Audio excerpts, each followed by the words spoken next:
অপর্ণা, হুম, তোমার অনুশোচনা হয় না? কি হয় না?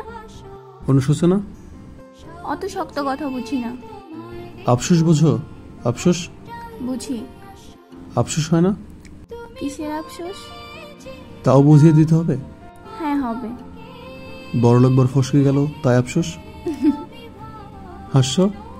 না, হাসছি না, কাঁদছি। তোমার নিশ্চয়ই আফসোস হয়, তুমি আমাকে বলো না।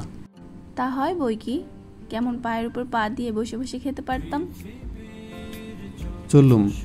কোথায়? ঝিয়ের খোঁজ করতে।